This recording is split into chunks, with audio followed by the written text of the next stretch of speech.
Hello, everyone. My name is John Doring, and this is ZoomTRAK. Good Saturday afternoon to the crowd. All you N-scalers everywhere, welcome to the November 2024 edition of ZoomTRAK by NRail. NRail is the organization promoting N-scale model railroading. That's N-TRAK and T-TRAK, club layouts, home layouts, no layouts. All things in scale. If it's in the normal scale, you're in the right place. So again, welcome everyone. A lot of things on the agenda here today. We're going to start with avoiding short circuits with PECO Turnouts. That'll be Lee Williams, who is here with us live. Then we have a talking T-TRAK with Terry, and that's video. And then we'll have SantaFe non-revenue information with Steve Englehart, who's live with us today. And finally, bringing up the end of the train, the caboose today will be T-TRAK Operations with Bob Schaefer. So a lot of stuff to do. Of course, we'll have a poll at the top of the hour. So let's get started with avoiding short circuits with PECO Turnouts. Lee Williams. Lee? Okay, let me bring up my PowerPoint here. And you should be able to see it here. Oops. Yeah. Yeah, got it all. Okay, there we go. Go full screen. There we go. Yep, we're all set, Lee. Thanks. Okay. Let me start by saying that regardless of the manufacturer, if a locomotive or rolling stock with metal wheels derails on a turnout, it will probably cause a short circuit. Make sure that you have good track work and wheels are engaged. Also, the following information applies to both DC and DCC. The correct installation and use of PECO turnouts to avoid short circuits depends on the type of turnout. PECO makes three types of N-scale turnouts. First is the Insel frog, the Electro frog, and the Unifrog. First, the Insel frog. It can be identified by the plastic frog. And a little note that in my diagrams here, I'm using the red for indicating power from the front rail and black for power from the rear rail.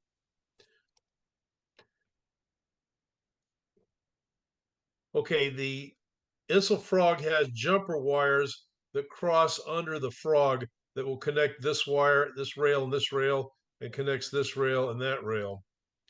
And the points in the closure rails, they don't switch polarity when you switch the position, and they are not electrically connected to the stock rails. The advantages of the Insel frog turnout are that you don't need to use insulated rail joiners. You don't need an electrical switch for the points and closure rails. Since the points don't make reliable contact with the stock rail, it's a good idea to either have a feed wire on each closure rail or provide track power through the rails on the other side of the frog. By the way, just in case your terminology isn't clear, the rails on the outside are called the stock rails. The part that moves are the points. These rails that lead up to the frog are called the closure rail, and then of course you have the frog there. The disadvantages of the Insel frog is that the plastic frog doesn't look realistic, and it can cause a locomotive to stall on the frog. Also, wide wheels may cause a short circuit where the two rails beyond the frog with opposite polarity are very close to each other. If this happens, use some clear nail polish to insulate the ends of those rails. Next is the Electro frog, and it can be identified by the metal rail frogs. Both the points, frog, and closure rails are all electrically connected together. And they switch polarity with the position of the throw bar. You can see that in the upper diagram, all of them are connected to the front rail, and when they switch the position of the throw bar, all of them are connected to are polarized with the rear stock rail, but they are not electrically connected to the stock rails. The advantages of the electro frog is that it is a realistic looking frog, and locomotives keep electrical contact when they're crossing the frog. The disadvantages are that the electro frog is more prone to short circuits. To avoid short circuits, first use insulated rail joiners on the rails beyond the frog over here. It is also possible to get a short circuit between the point rail that is not in use and the stocked rail, since they are close together with opposite polarity. And the best way to, the best way to avoid that type of short is to make sure your wheels are engaged. You will also get a short circuit if you cross onto the turnout from the other side of the frog with the throw bar in the wrong position, as shown by those two yellow arrows. To ensure reliable track power, there should be a feed wire connected to one of the closure rails connected to the common lead of a double throw switch. And I'll elaborate on that in the next chart. You can also get a short circuit when the switching the position of the throw bar. Usually it would be a momentary short. To avoid this, make sure that the throw bar is centered with when the tortoise or the switch machine is centered. And in this case, I'm showing a tortoise. To hold the points in a centered position while you're aligning your switch machine, you can put a T-pin through the unused hole in the throw bar. Connect the the rail feed to the closure to the common lead on the double pole double throw switch, which I'm showing with this green wire, and then you've got front and rear track power there. And also finally make sure that the throw bar moves freely, because if you switch positions on the tortoise and the points don't move, you'll likely get a short circuit also. And finally, there's the unifrog. The unifrog combines the best of both the insel frog and the electro frog. You can identify it by the metal frog with insulated gaps, and the points and closure rails don't switch polarity. You notice they stay the same in both positions. Only the frog switches polarity. They are electrically connected to the stock rails, and there's a bare feed wire that comes with the turnout that connects to the frog. Wire the feed wire to the common lead of a double throw switch, the same as an electro frog, to switch the polarity of the frog with the throw bar position. The advantages of the unifrog is that they have realistic looking frog. It does not need insulated rail joiners. The disadvantage is it's currently only available for code 55 left and right hand turnouts. Again, you can get a short circuit if you approach the or cross onto the frog when it's in the wrong polarity. And if you don't have a feed wire connected to the frog, you'll get a dead frog like you have in an insel frog. And that's about what I have. Any questions now or later? Yeah. Thanks, Hugh Lee. Any questions? There are a couple of questions in the chat asking if they can get a copy of your presentation. Oh, okay. How do you want to do that, Bruce? Oops, you're muted. We'll put it up on the website under tips and tricks. Okay, I'll email it to you, Bruce. Yep. Perfect. Okay. Perfect. Well, thank you, Lee. Appreciate that. All right, I think we're ready to go on to the next thing here. This will be the talking T-TRAK video then, Bruce. Welcome back to Talking T-TRAK Yard Work. Oh, have you raked all those leaves yet? Oh, wait a minute, sorry, that's the wrong yard. As we continue with part 2 of our yard work today, we investigate a yard by Francesco Rianoso.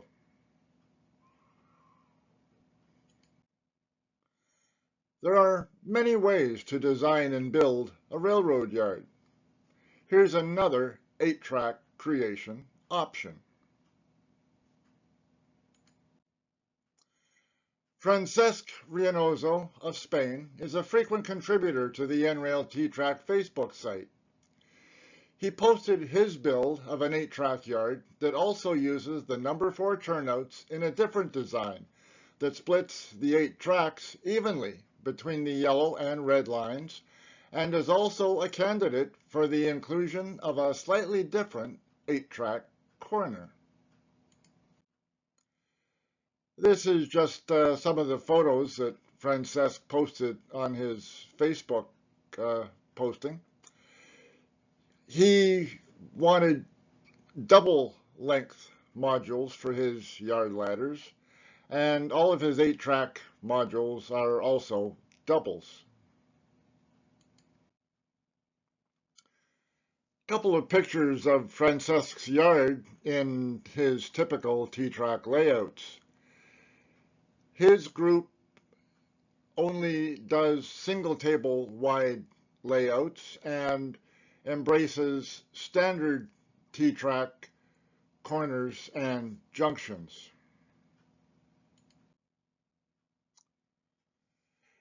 Based on the photos posted on Facebook, this is the design I think is shown, without actual knowledge of the construction. The Facebook postings suggest that the yard ladder modules are the length of a double, and the track was cut to fit. Based on my speculation, I have created a module the length of a triple and used various Cato unmodified track pieces. The slight mismatch at the end of the top 4 yard tracks can be corrected as the track is laid to align with the 33mm track spacing of the 8-track yard modules.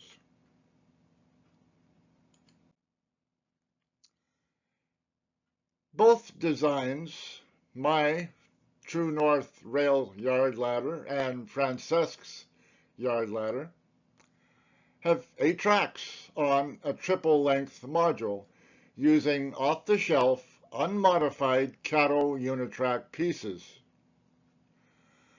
Both yard ladders use number 4 turnouts, 481mm radius curves, and 33mm track spacing. The top 4 tracks of Francesc's yard ladder require slight alignment adjustment when laying the track. Each design has operational opportunities and limitations. Each design would benefit from the installation of double crossover single modules before the yard entrance and after the exit.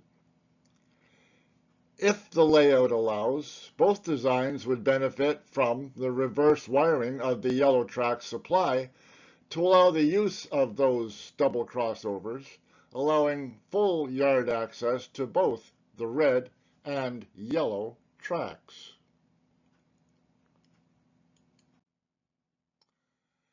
A yard is basically just a bunch of straight modules.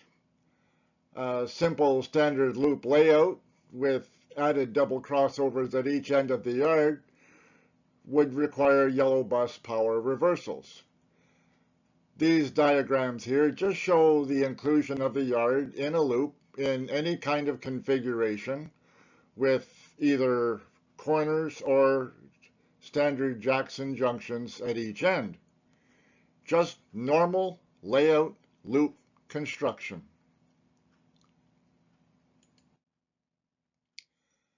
The possible 8-track corner for Francesc's design Unfortunately, the inner corner radius is 249 millimeters, which may not be suitable for some trains. It could be assigned to smaller 4-axle units and shorter rolling stock.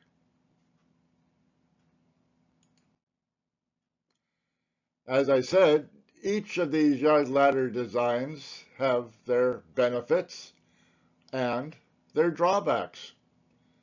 So basically, it's a matter of choice. Pick one, or mix and match, which is what we'll do now.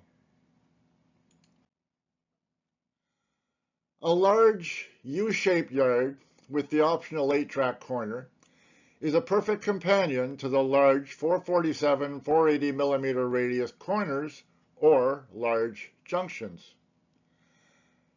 A U-shaped yard can be located on its own branch and avoids a long visual stretch of yard that can be unappealing to spectators unless full of parked trains. In a yard with nothing but ballast, the trains are basically the scenery. The added crossover single modules allow operational interest when the inner yellow track power supply is reversed. The only problem with this particular design is the 249 millimeter curves.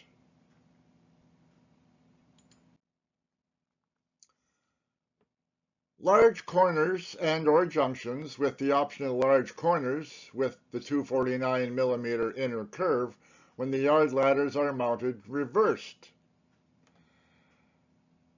An 8-track custom length module of 248 plus 62 plus 45 plus 38 millimeter track pieces is required between the two end corners, or an 8-track single module plus 8 45 plus 38 millimeter space filler tracks is required.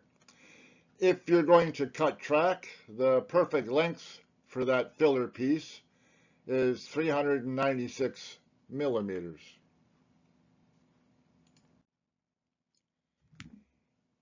If my original 8-track corner design with the 282 millimeter inner curve is used, two 33 millimeter straight track pieces will be needed between the two large 90-degree corners or junctions at the opposite end of the loop. If the junctions that create the yard branch loop are located on one side of a loop, the 33 millimeter straights will be required on the opposite side of that loop also to equalize the sides. The two pairs of 33 millimeter tracks could be replaced with a couple of 64 millimeter straight track pieces. There's only a difference of 2 millimeters between the two ideas there. Again, an almost perfect design if you except for the 33 millimeter spacers. There's a little sticky note there in the corner. Later on, I'm going to talk about something called S-tracks. It'll be a way of eliminating those 33 millimeter spacers. Here we have large corners and or junctions with my large corners with the 282 millimeter inner curve when the yard ladders are mounted reversed. In this case, between the two 8-track corners, you need an 8-track custom length module of 8 tracks comprised of 248, 45, 33 millimeter track pieces, or an 8-track single module plus 8 custom cut 20 millimeter track pieces. In this case, the perfect length for that filler is 330 millimeters if you're cutting track. Now, here we are using standard corners and Steve Jackson junctions with the optional 8-track corner that I created to go with Francesque's yard ladders, a custom length module of 248, 45, and 33 millimeter track pieces is required between the corner and junction, or a single module plus 2 custom cut 20 millimeter track pieces. Again, if you're cutting track, that filler piece length is 330 millimeters, the perfect length.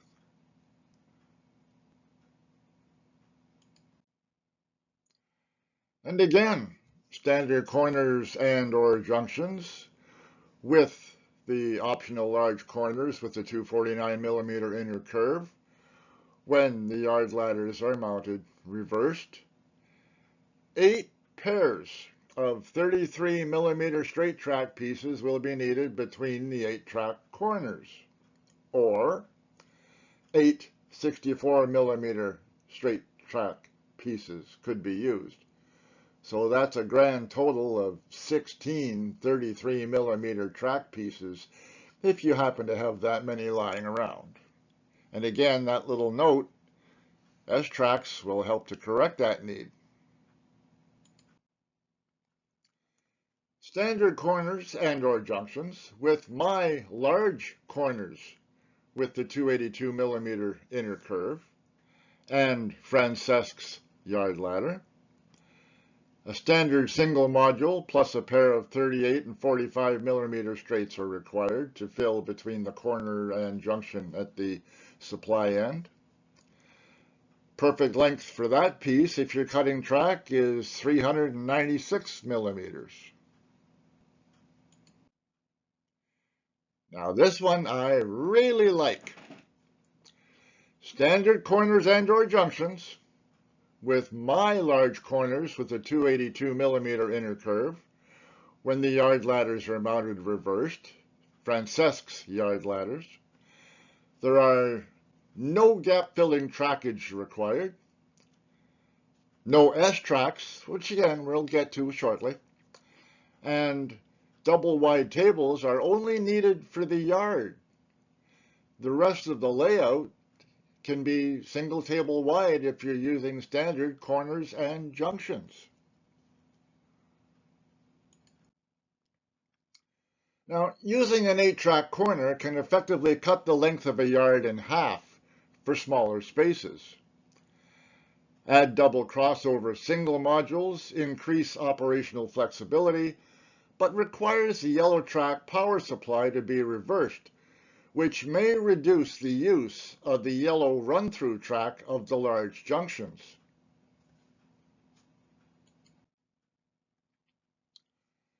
Two versions of escape track corners with added double crossover single modules.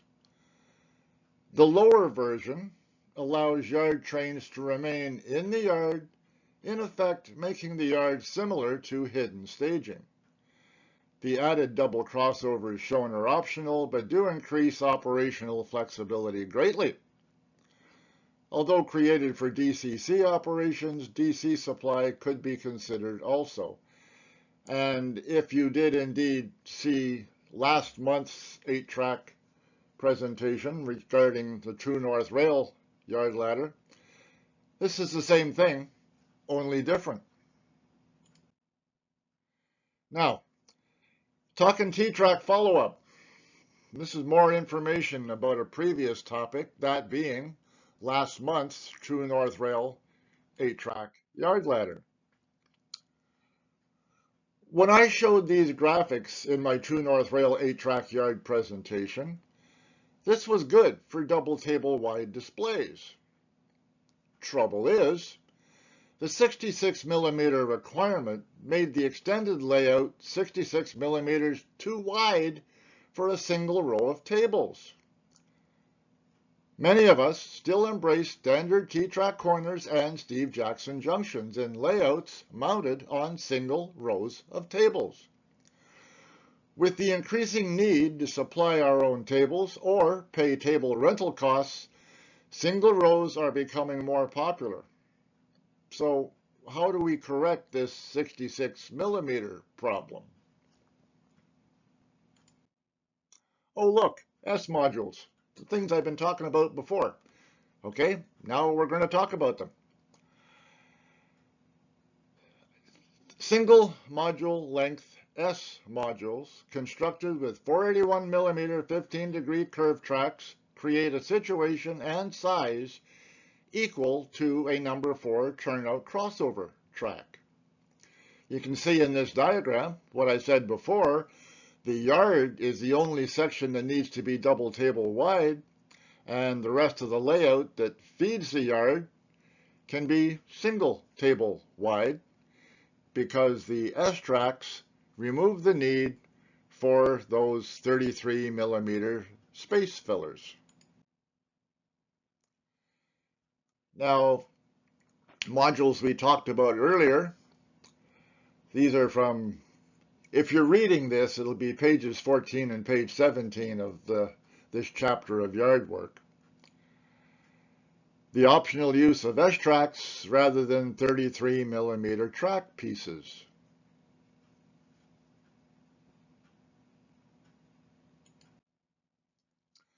The S-curve single. Depending on the need, a combination double-length module with the double crossover would reduce the number of modules to set up from 4 to only 2 if this was going to be a routine build.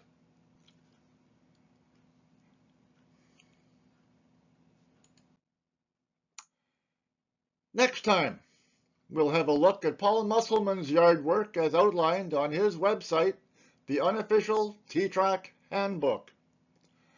I'll take Paul's yard ideas and expand on them with some modifications and applications in our T-TRAK layouts. On T-TRAK Yards. It's getting complicated out there. It's getting dangerous. All right, let's see. What do we got next? SantaFe, non-revenue equipment. Steve Englehart is with us. Steve, tell us about the SantaFe. Okay.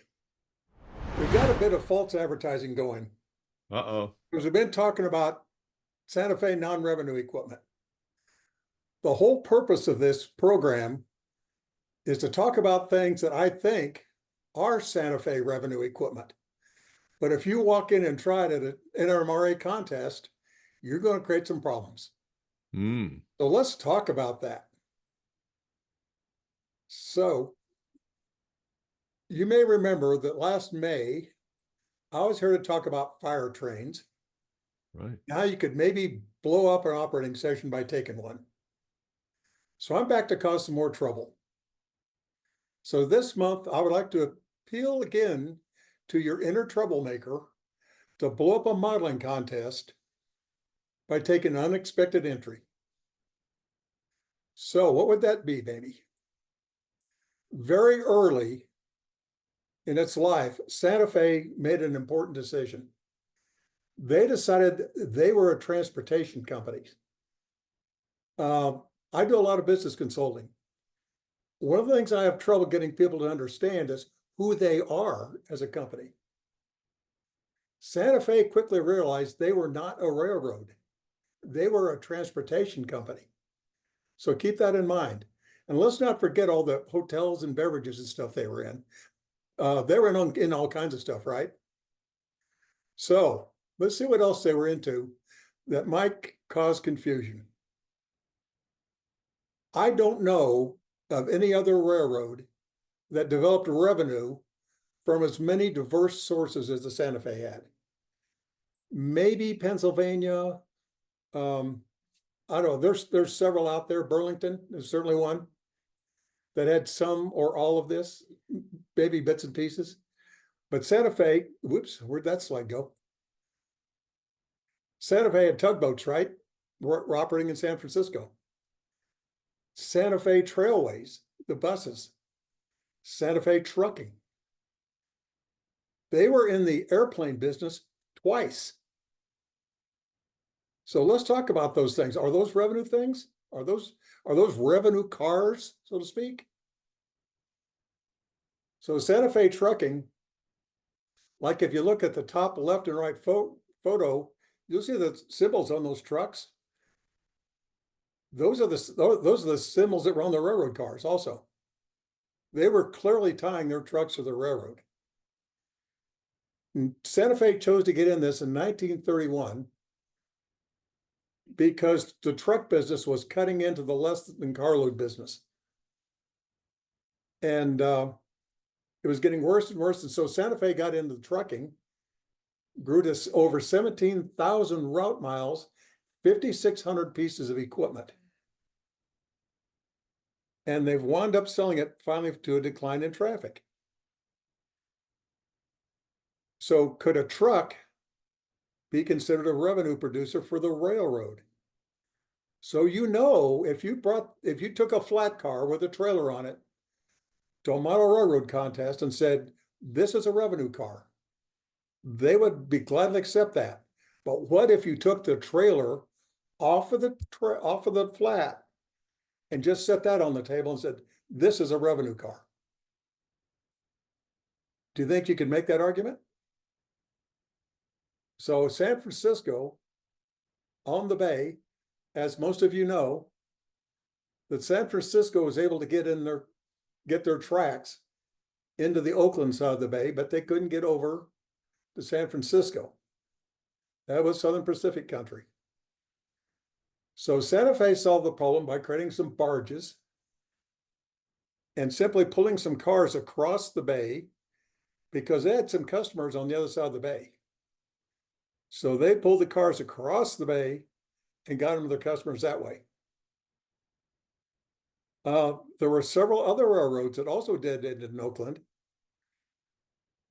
And Santa Fe pulled those railroads cars across also.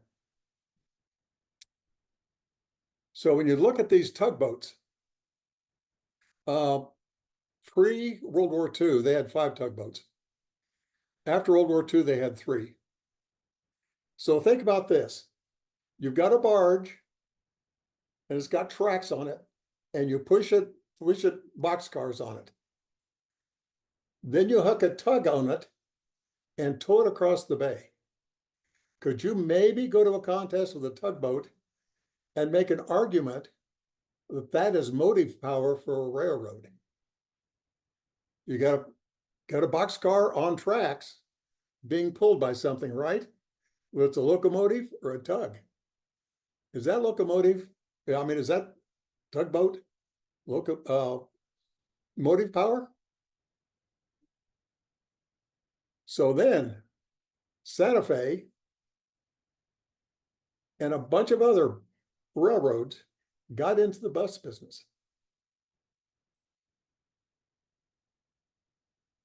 How did that happen? So Greyhounds had grown very quickly in the 1920s. And the Interstate Commerce Commission wanted to slow that down and get some competition. So they encouraged different independent operators to group together and form a company called National Trailways Bus System. That's where Santa Fe Trailways came from. So the particular group that Santa Fe was in was Burlington Transportation, Santa Fe Trails, Missouri Pacific, Safeway Lines, and a company called Frank Mart's Coach Company. Those guys all formed together to form the Trailways bus system. Unlike Greyhound, which had centralized ownership, Trailways member companies owned it, and it became a very formidable competitor with about 100 different companies.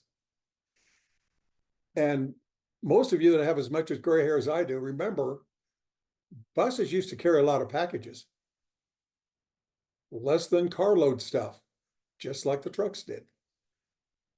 So besides the passengers, they were also carrying freight. So could that be a revenue producer?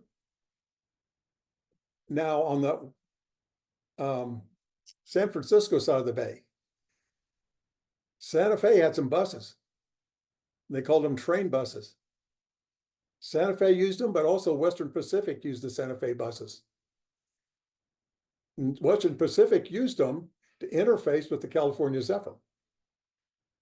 And both Santa Fe and Western Pacific would interface with those trains. And you could take buses to Southern California and back. You could do a bus and train combination back and forth. So it's really interesting, because if those buses are working in conjunction with the train, moving the same passengers, are they revenue cars for the trains? Now I just Santa Fe always thought out of the box. Obviously. So Santa Fe has also had this Chicago to LA overnight coach. It only carried 26 passengers, but had sleeping berths and bathrooms. And it took about 72 hours. But it was an overnight coach.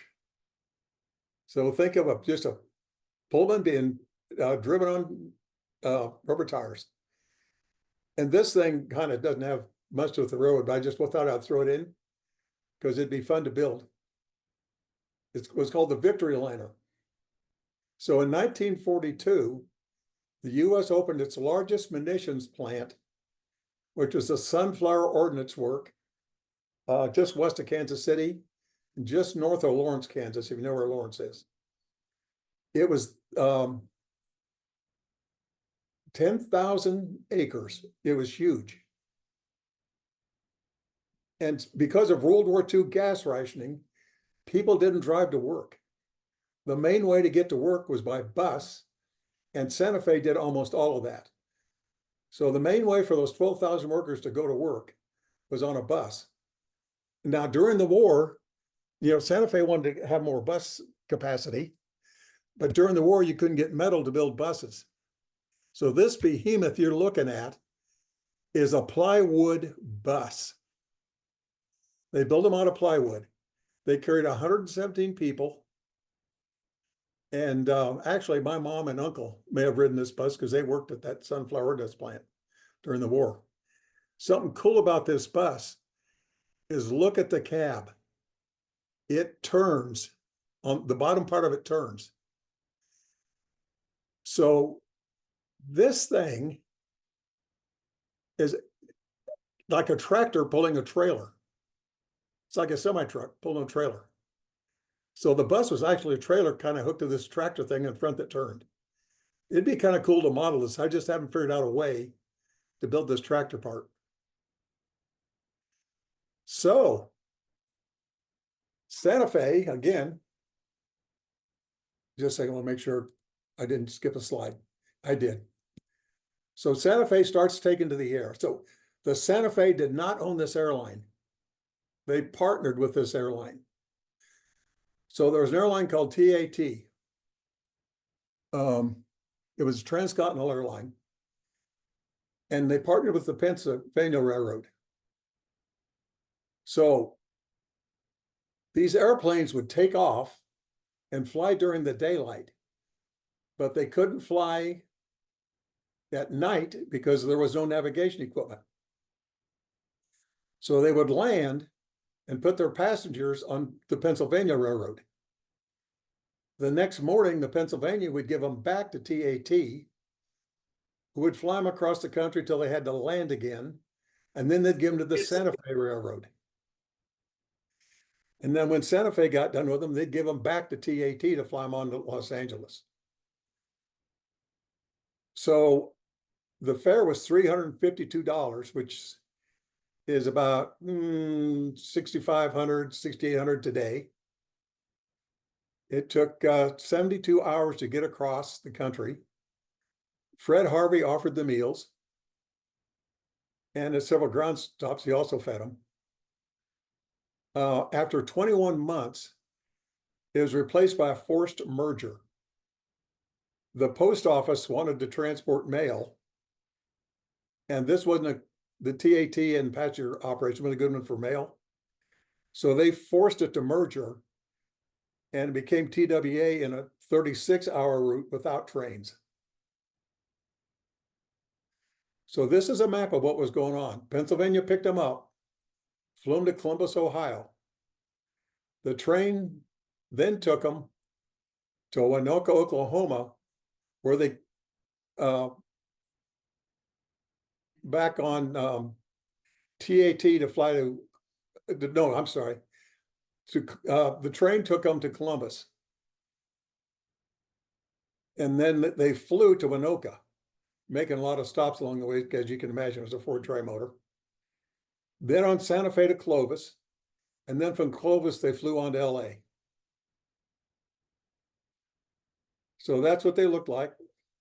And that Truck down at the bottom is the truck that's taking off the luggage and taking the luggage to the train.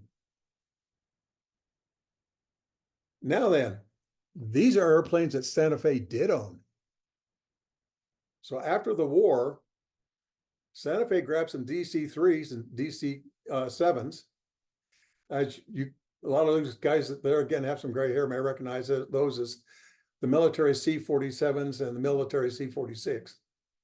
They grabbed surplus airplanes, and they were flying perishable freight, mainly flowers, primarily flowers, from LA to Chicago. But the government got real nervous about the Santa Fe having airplanes,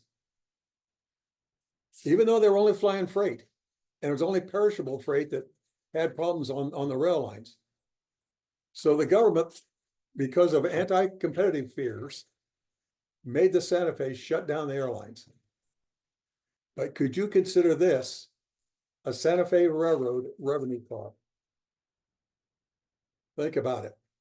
So at your next model contest, I dare you to enter this model and tell the judges that it's a revenue car for the Santa Fe Railroad.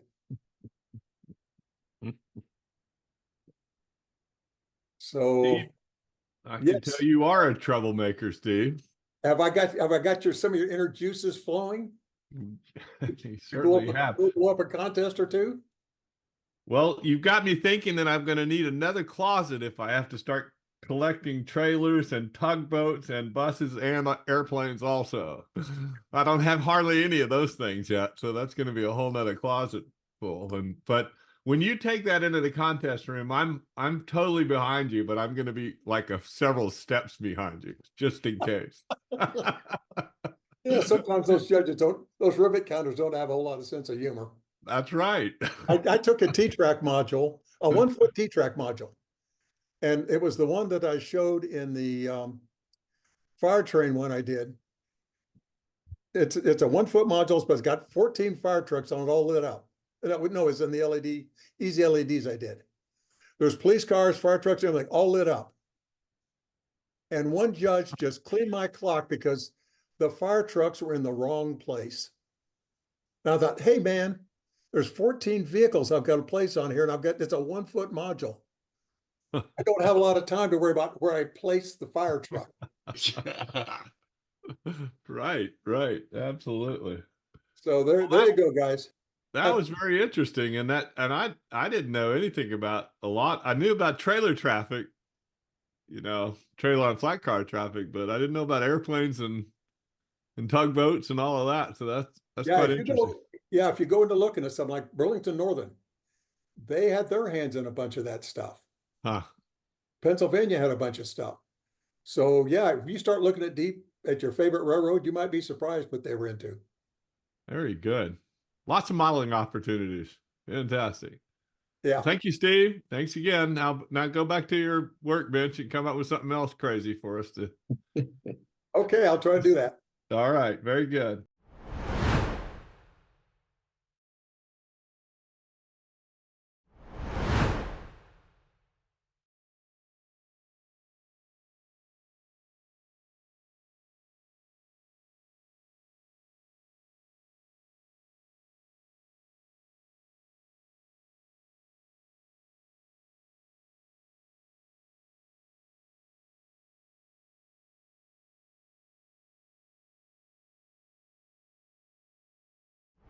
All right, finally, we're off to Bob Schaefer, who's going to continue to give us a little bit of more headaches here, I guess, on T-TRAK operations here. So, Bob? Yeah. Okay. Looks like we got about 15 minutes here still, so. That's what I was told. Perfect. And now all I got to do is get to the right button. I think it's this one. There we go. You're in business. Alrighty. We're going to talk about operations now in T-TRAK. And looking at the Chattanooga show that's being planned, they're going for a record size. But here's, to me, is the big thing. We're going to try to have the first ever truly prototypical Operations. And one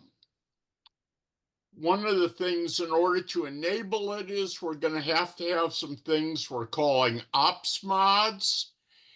And I have entered into the chat my email address, but also the URL for where the operations plan is currently housed. So you can look at that. Also, my presentation is in PDF format, also on this website. Okay, what are the goals of a good operations? Well, it's obvious. It should be fun. I think if we're doing T-TRAK, it needs to be compatible with normal T-TRAK layouts. It has to be easy to set up and run. And it's got to be easy for the operators to understand and participate. And this is a real problem for T-TRAK because the layout did not exist at all yesterday. All it was a stack of modules. And in 2 or 3 days, the layout will be back in trunks and pickup trucks and vans and will be gone. And so we have to have a very easy way to do the operations. And that's what I hope I'm contributing. Now, era. Usually we don't think of era when it comes to T-TRAK. Why? Well, we're going to have dinosaurs. We're going to have Star Wars. We're going to have aliens. We're going to have scenes from the Wild West. None of it is going to be era specific, but operations needs to be. Even though the layouts will feature dinosaurs and aliens, the operations must be. And I have arbitrarily picked the late 1930s just because they're a personal interest to me. And during the 1930s, we had more ton mileage of goods and more passenger mileage that for trains than in any other time in the history of the country. Also, there's much more interesting railroading then. The cabooses belonged to crews. You still had to deal with livestock, and while the livestock percentage was quite low by this point, we still had some need for livestock rest areas. So it was just a more enriching environment. On the passenger side, you had both the streamliners, but also most railroads were still running their heavyweight equipment. Okay. What do we mean by the feel of prototypical operation?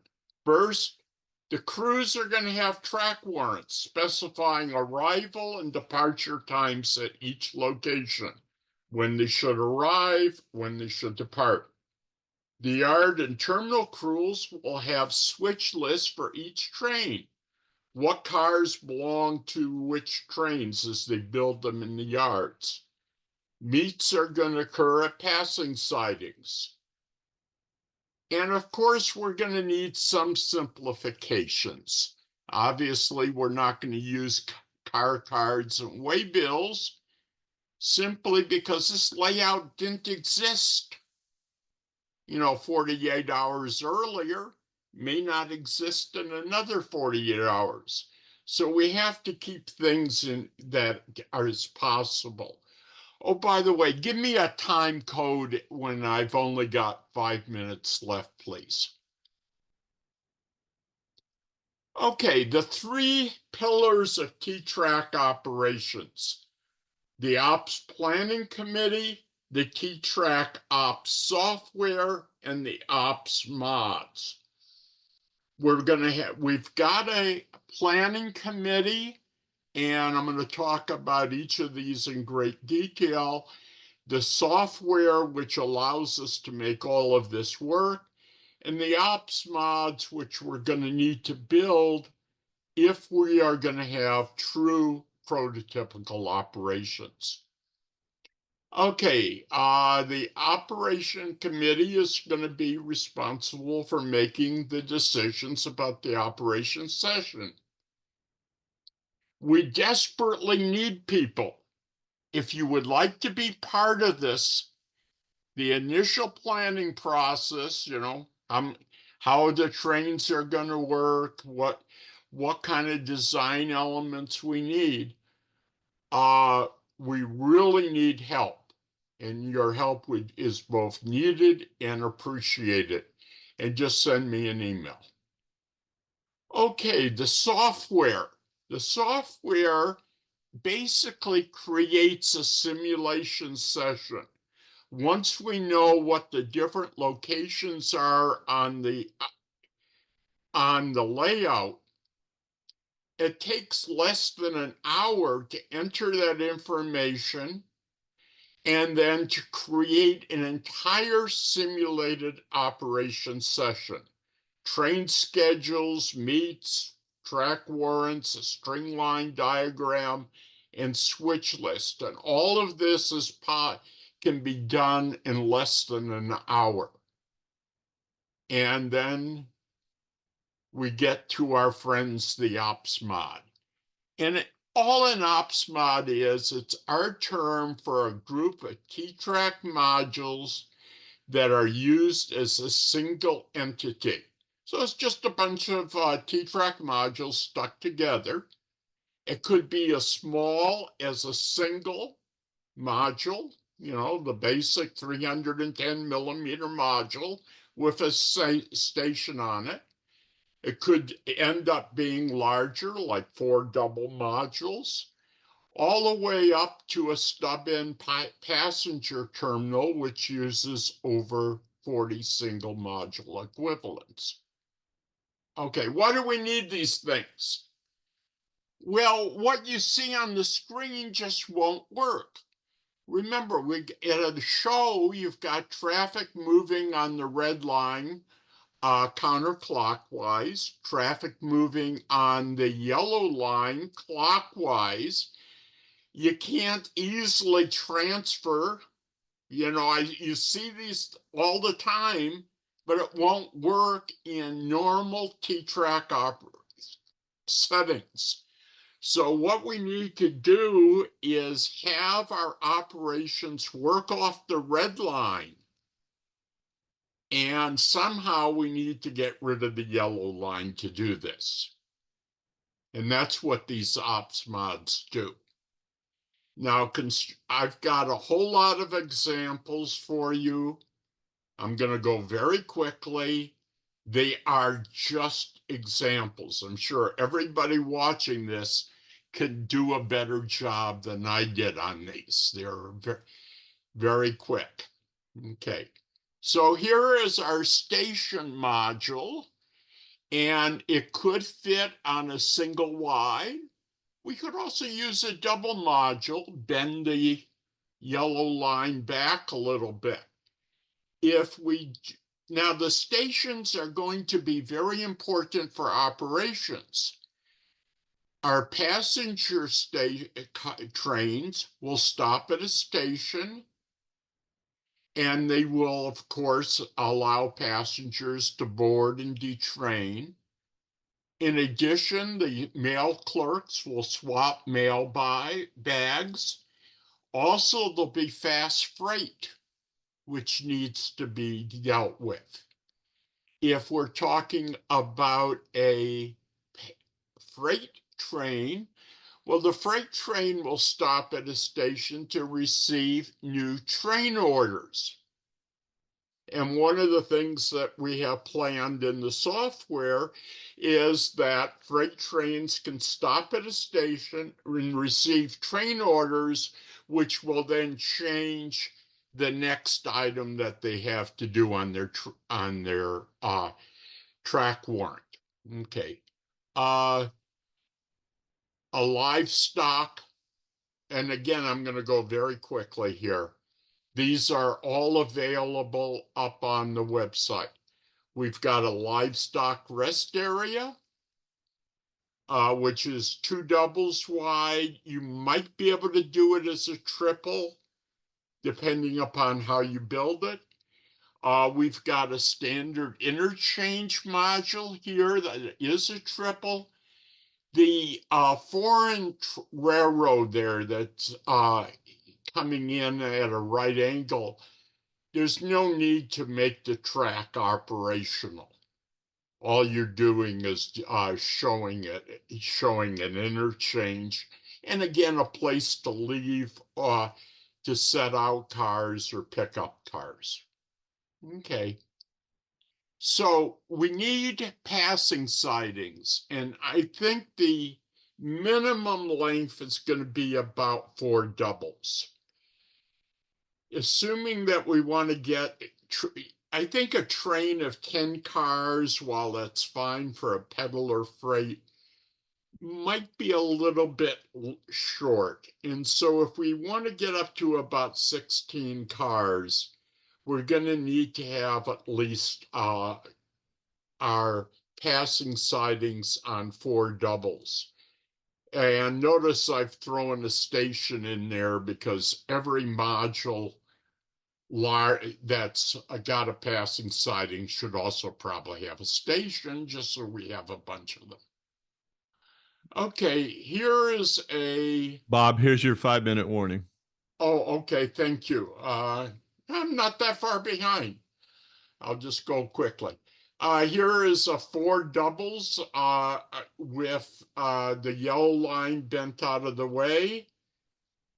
Here's 5 doubles staging track. Again, the yellow line is bent out of the way.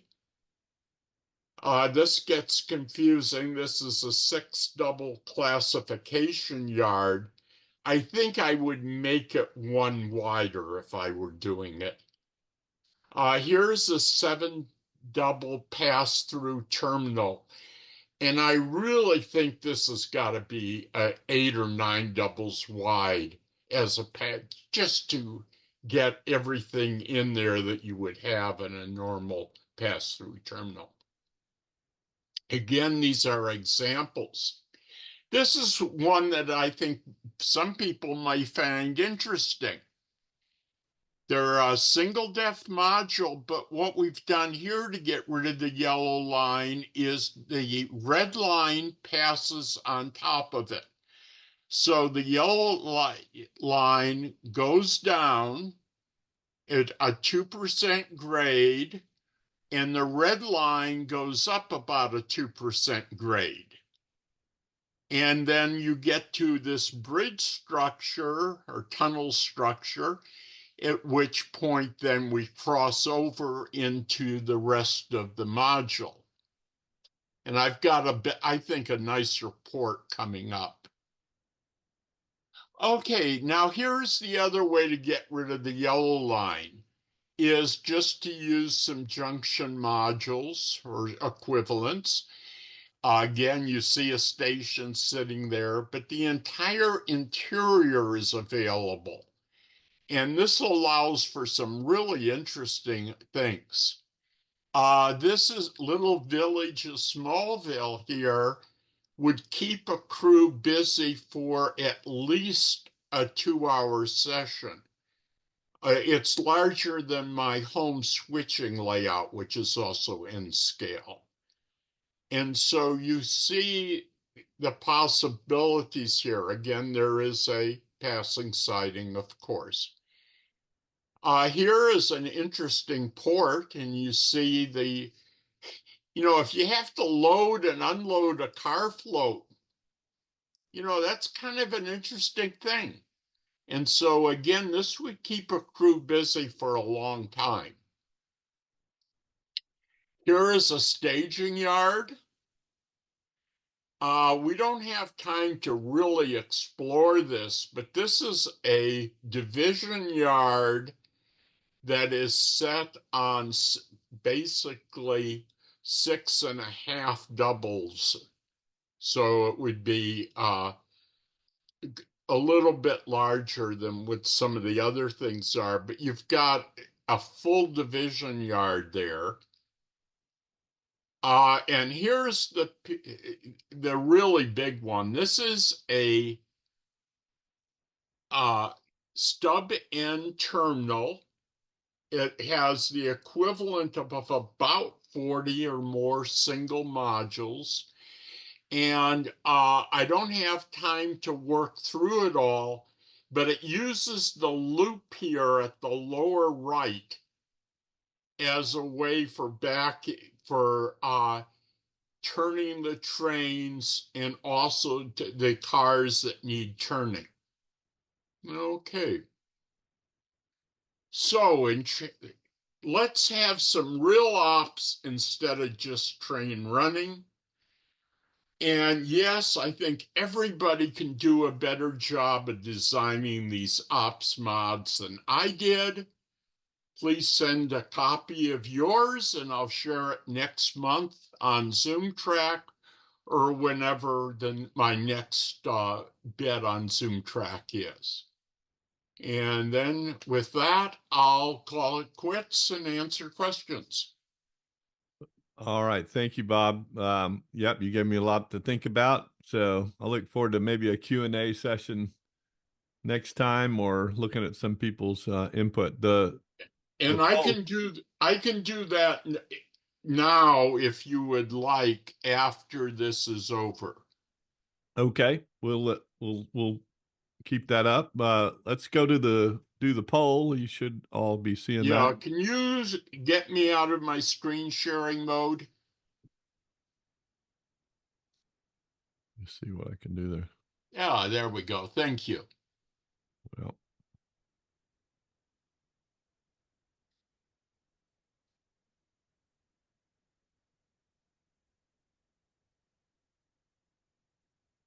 Yes, we ask everybody to take a moment and just fill out the poll because it really provides us with good input. And somebody had suggested some help with Zoom, so we included a link to a video on that. So we try and read through your comments and we appreciate them very much and try and provide you with what you request.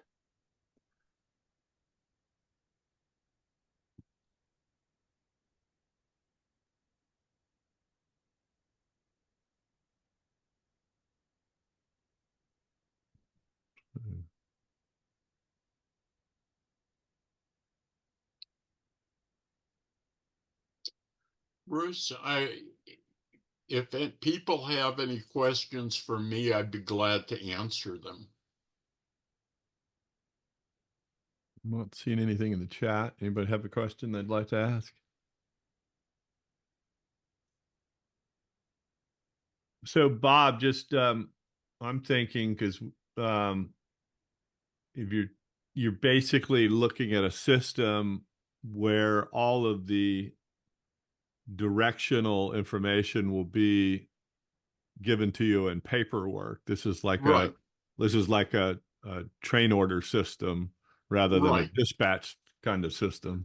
Right. It's not, the layout did not exist. Right. You know, people spend years perfecting their operations session, and we just don't have the time for it. Yeah. Yeah. I'm with you on that. So if the paperwork were complete enough. I kind of lied a little bit. I said it would take an hour to run the software. Depending upon the quality of your printing, it may take longer than that because you're going to need, each train will need a track warrant. Right. Each train will have to be built in a yard. And so there's going to be a lot of things that will be printed, but it will all be printed automatically from the software. I'm with you. The software doesn't print it. You just copy and paste it into Word or whatever you're using and then print.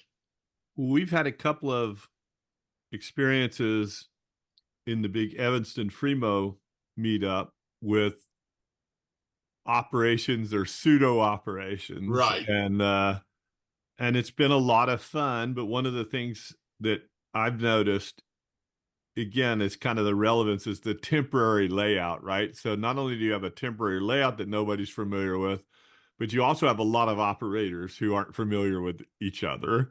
Right. And so what we had, because we didn't have a lot of paperwork telling us what to do, we had a lot of awkward meets where you had to literally meet another person as a human being first and then figure out who was going to do what first.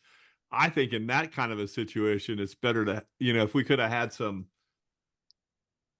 they're not really dispatchers, but more like tiebreakers, tower operators or something, said, Oh, you go first and those kind of things. no, the software will do that. It will Yeah. tell which train is to take the siding, which will hold the main, and Right.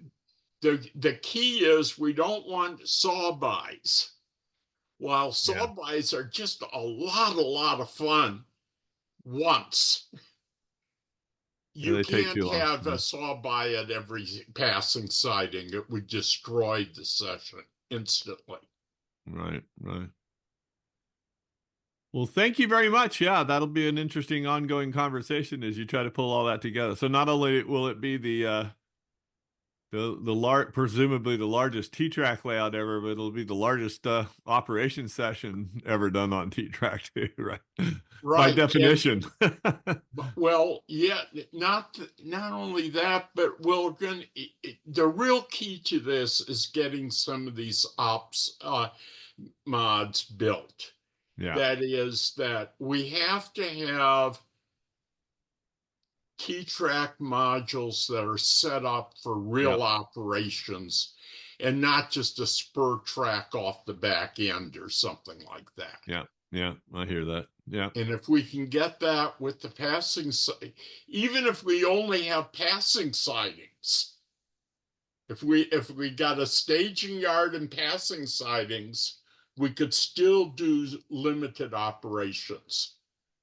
And that probably, and maybe that we'll be able to do something in Novi. Yeah. All right, fantastic. Thank you again. Okay. All right. Thank you all. Thank you all for coming on another Saturday afternoon. We appreciate seeing you here, and we look forward to having you all come back next month, right before Christmas.